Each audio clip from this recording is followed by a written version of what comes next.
we don't know what the future brings. So, having said that, I want to encourage you to get to know certain plant allies. One of the plant allies that I want to talk about is called Plantago. Plantago lanceolata, Plantago major. These are plants that can be food and they can be medicine. So I'm going to break it down. From a food standpoint, you can eat them fresh in a salad. You can cook them as a green. You can take the Plantago major leaves and stuff them. You can cook them like a cabbage. You can take the young seed heads and saute them with some butter and whatever seasoning and onions and garlic if you like. There's just a whole lot of different things. The seed heads, once they get big, you can take those and dry them so you can make bread out of it. Roast it and cook it like a porridge. You could also make a tea out of the plant. It tastes sort of like black tea. Now, I want to tell you about its medicinal benefits. There's so many. First of all, it's great for the issues, respiratory tract. It's also great for the digestive tract. And I'm talking, when I say respiratory, I mean if you got that dry barking cough, if you have yuck mucus that you need to get out of your lungs, if you need more oxygen, this plant draws out toxin and it really, really helps remove all of that yuck out of there. It's very cooling and soothing to the lungs. Now, also, it's great for the digestive tract. Rumors has it that it's great for irritable bowel syndrome, acid reflux, Crohn's disease, diverticulitis, all kinds of different things. You could use it externally, like if you had hemorrhoids. So how do I take this beautiful plant and use it for many different things, right? You could make an oil out of it. So you take the leaves and you mix it with coconut oil, olive oil, hog fat, whatever you want. Stick it in a mason jar and heat it on a candle warmer. That's one way. You could dry the leaves and the seed husks and use that as a tea. That's another way. You could use the seed husks just like Metamucil, because it is Metamucil, pretty much. I mean, it's made with the psyllium from the Plantago plant, a different Plantago plant, but still the same basic thing. Let's see. You could make a tincture out of it. You could mix it with vinegar, or you could mix it with alcohol, and then you would just take a little bit of it as you needed it. You would chop up the plant, even a little bit of vodka in a food processor, chop it up real good, and then add more vodka to it and let it sit for a few days, strain it, and you have a tincture that would work for whatever you need it for. Any bug bite, any bee sting, any snake bite, infection. I don't care if it's your teeth infection.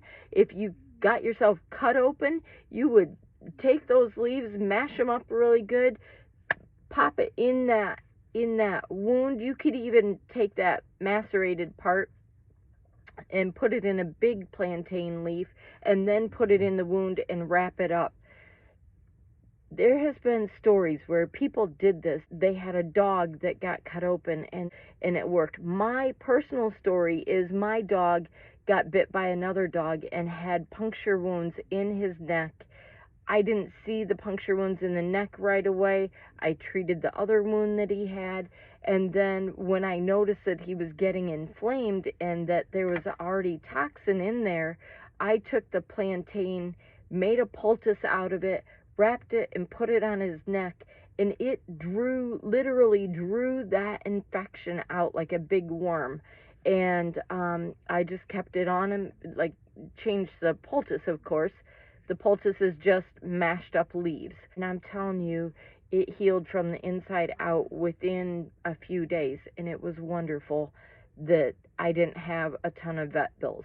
I would have taken him to the vet, but the timing didn't allow it, and so we worked on him at home, and it really worked. For allergies, you take it as a tea, or you can even take it in the form of capsules, and it works for that.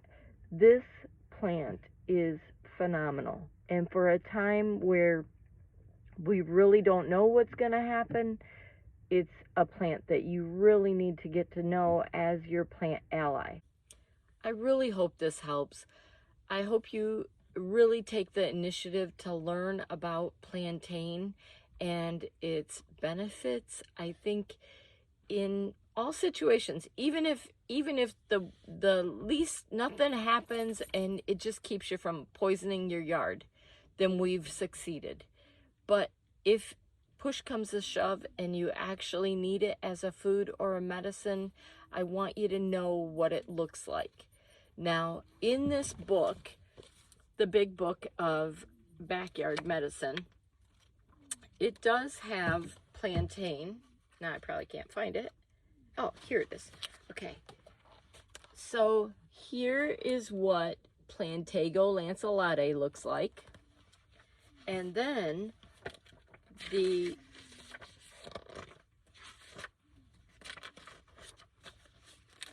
Plantago major. And these seed heads are the seed heads when they're little like this. You can cut it and use it like a green bean. When they're big, they'll turn brown. Once they get big like that, they'll turn brown. And when they're brown, then you can use it as a porridge or roast it or add it to your soups and stews or grind it up to make a flour out of it. So it's a great plant. You could even take the leaf and eat it fresh as a salad, but you can also chew it up and rub it on any inflammation. There's stories here of the farmers take a big leaf every single day and put it in their pocket to prevent the heat rash from affecting them in the summertime. So because it draws out infection and it's very cooling, it can be used for psoriasis, it can be used for shingles, it can be used for radiation burns or even regular burns.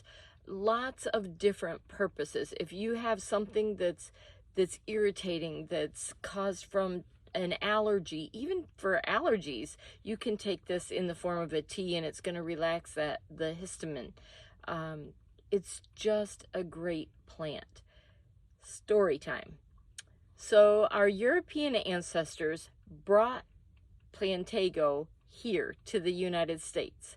Now, how they sowed the seeds inside of their clothing. Why would they do that?